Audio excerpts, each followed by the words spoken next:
Praise be God, the Father of our Lord Jesus Christ, the Father of mercy, and the God of all consolation.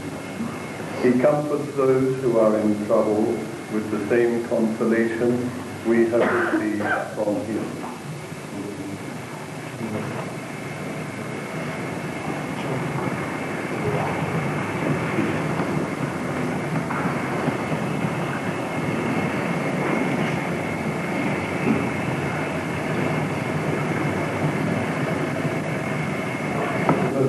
In your kingdom. Lord, remember me in your To kingdom. restful waters he leads me, to revive my drooping spirit. Response, Lord, remember me in your kingdom. He guides me along the right path. He is true to his name. If I should walk in the valley of darkness, no evil would I fear. You are there with your crook and your staff. With these you give me comfort. Response.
लोग देख कर दंग रह गए थे। हमने कब आपको भूखा देखा और खिलाया, कब प्यासा देखा और पिलाया। हमने कब आपको परदेशी देखा और अपने यहाँ ठहराया। ये आगे बढ़ते हैं, उसके दोस्त लोग उसको छोड़ देते हैं, उसके गांव वाले उसको छोड़ देते हैं, लेकिन क्रूस के भार को उठाकर आगे जाते हैं। कुछ महिला लोग उनसे मिलते हैं, अपने सहानुभूति दिखाती है और उन महिला लोगों को ये सिखाते हैं, मेरे लिए मत रो, अपने बच्चों के लिए, अपने लोगों के लिए रो। और यीशु आज उनको सांत्वना देकर आगे बढ़ते हैं। धीरे धीरे वह कालवरी पहाड़ पर पहुंच जाते हैं, वहां से उनको क्रूस किया जाता है। ये यीशु का जीवन, यीशु अपने जीवन काल में यीशु ने समझाया, यदि आप लोगों को मेरे पीछे आना है, मेरा सही अनुसरण करना है कि आपको भी मेरे जैसे क्रूस उठाकर इस जीवन संग्राम में आगे बढ़ना है। इसलिए को भी उसने छोड़ दिया, नंगा ही, उसके हाथ में कुछ नहीं था। वही यीशु क्रिस्त का कहना है, इस दुनिया में जो कुछ भी ईश्वर ने हमें दिया है वो सब ईश्वर को ही सौंपना है। वो ईश्वर की देह का चिन्ह है, उसको बांध कर समाप्त करना और खाली हाथ से हम लोगों को ईश्वर के पास जाना है। और जो खाली हाथ ईश्वर के पास नहीं जाएंगे वो दुनिया में ईश्वर के काम नहीं किया। तो ये वही फादर थॉमस का जीवन था। वो न्याय के रास्ते पर चले और सत्य के रास्ते पर चले। दलितों, शोषितों, दुख तकलीफ आने वालों के बीच में सालनों गर्भवास से लेकर हजारीबाग बुखारो सब इलाकों में इसके नाम गरीब लोग जानते हैं, दुख तकलीफ आने वाले जानते हैं। वे उनको मानते हैं, उनसे प्रेरणा लेकर उनके जीवन में एक इज्जत, एक उनके जीवन में मनोबल उनको मिला है। और उनका आप लोग जानते हैं, उनका सिर भी नहीं है। सिर्फ मदर तेरेसा के तस्वीर बहुत कलाकारों ने बनाया। उनमें से श्री हुसैन नाम के एक कलाकार का तस्वीर है मदर तेरेसा का। उसमें उसका चेहरा नहीं, केवल साड़ी है। उसका मतलब बहुत कोई नहीं, उसका उस कलाकार का मतलब बहुत गहरा है। मदर तेरेसा ऐसे लोगों की सेवा करती थी का पहचान ही नहीं है। जब हम गांव में घूमते हैं, गांव में घूमते हैं, किसके चेहरा हम लोग देखना चाहेंगे? खूबसूरत चमकीले वस्त्र पहनने वाले। लेकिन ऐसे लोग जो पड़े हुए हैं, जो गरीब हैं, जो बिगड़ी है, उनके लिए चेहरा देना, उनके लिए पहचान देना, उनके लिए प्रेम दान करना, उनके जीवन में सांत्वना लाना मदर तेरेसा ने किया। ईश्वर की इच्छा से आज बालबेटी का जल्दी नहीं है। उनका चेहरा लोगों का चेहरा है। अनेक लोग, कई प्रकार के लोग, विभिन्न जाति प्रकार के लोग इतना तकलीफ में, इतनी गरीबी में रहते हैं, उनका नाम पूछने वाला को नहीं। उनके बीच में उतर कर काम करते करते उनका चेहरा उड़ गया, उनके जैसे हो गया। लेकिन इनके चेहरा खोने से दूसरों का चेहरा नजर में आया है, चमक उठा है। हजारों बच्चे बच्चियां गांवों में शिक्षा पाकर, नीति पाकर अपने जीवन को बना रहे हैं। तो डरे हुए हैं, वो अपने दिल में चिंता रखते हैं।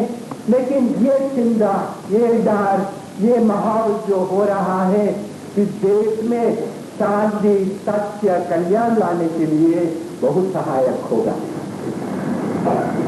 के साथ ही साथ हर एक ही किस प्रकार के व्यक्ति थे।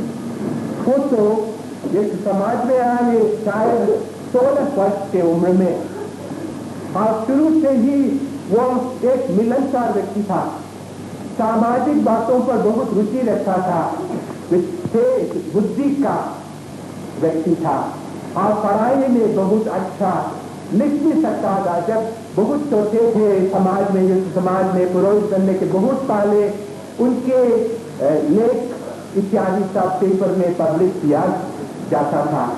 हर किस विषय पर लिखता था, न्याय और सच्चाई के विषय में हमेशा रखते थे। उसी को पढ़कर और हमेशा उसी की लड़ाई में शामिल होकर उसका जीवन था, और उसका परिणाम जरूर वैसे ही होगा जैसे हुआ है। लेकिन उसके जीवन में एक ही लक्ष्य था। जो लोग इस प्रकार के माहौल में रहते हैं उनके जीवन में रोशनी लाना, और वही उन्होंने किया, वही उनका जीवन का मतलब था। उस मतलब को कोई नहीं उससे छीन नहीं सकता है। इसलिए जो भी उनके जीवन में हुआ उससे प्रेरणा का बीज चारों ओर फैल गया है। उसका फल हम सब भोगेंगे, और इनसे प्रेरणा लेकर हम लोगों को भी अपने जीवन में अपने आस पड़ोस के लोगों को, चेहरा नहीं रखने वालों को, उनको पहचान देने के लिए हम लोग को भरपूर कोशिश करना है। और हमारे यीशु के जीवन में वो शुरू से ही एक बहुत जवान पुरोहित था। उस समय से ये पूरे दार्शनिक हजारीबाग डायसिस के CRS के डायरेक्टर थे। उसी वक्त सर्वांगीण ग्रामीण विकास का संचालक भी था। उसके बाद मंदिर जैसे जगह, आजकल बड़े बड़े मशीनें आए हैं, तरह तरह के कारखाने लगे हैं, जाता था। उस समय वहां जाके स्कूल बनाया, स्कूल खोले, लोगों के बीच में काम किया, वहां सरकारी बैठाया। उसके बाद में तलवार में रहकर वहां के आसपास के दलित लोगों के बीच में बहुत कुछ काम किया। उसके बाद में 6 साल अभी बड़गांव कस्टम शांति ब्लॉक में कार्य करके दलित और वहां के रहने वाले लोगों के बीच में, ऐसे लोगों के बीच में जिनको पढ़ाई का मौका नहीं था, शिक्षा का मौका नहीं था, विकास का मौका नहीं था, उनके बीच में बहुत सारे गांव स्कूल खोलकर उनके बच्चों को पढ़ाई का मौका अवसर उन्होंने बनाया। तो एक साइंटिफिक रूप देने के लिए ही मैंने उनको मनीला भेजा, फिलीपींस भेजा।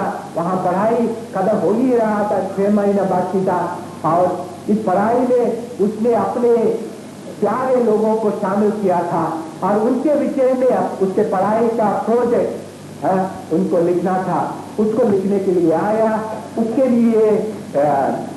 लिए डेटा, उसके लिए खबर खोजने के लिए गांव घूम रहे थे। उसी वक्त उसको पकड़ा गया, अन्याय रीति से उसको मार डाला गया।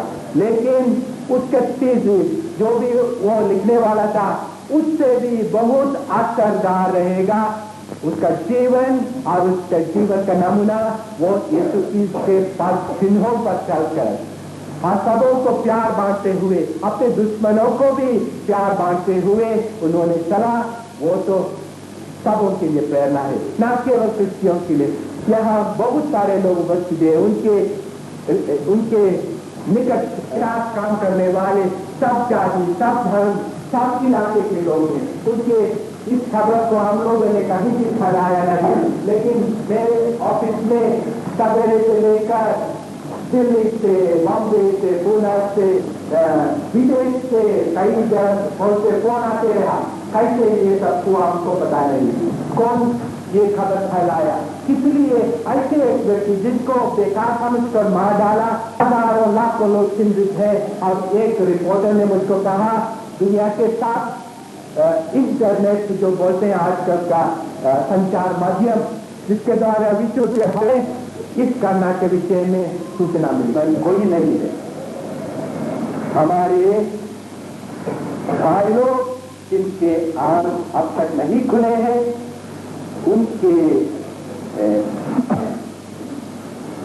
कारण से उन लोगों ने इस प्रकार की एक पुकार किया।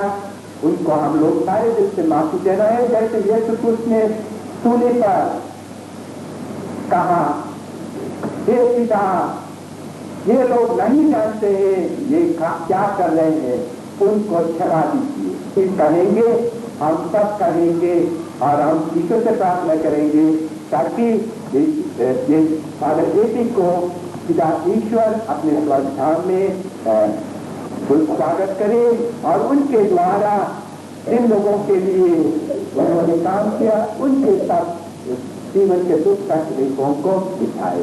पिता और पुत्र पवित्र आत्मा के नाम पर आमीन।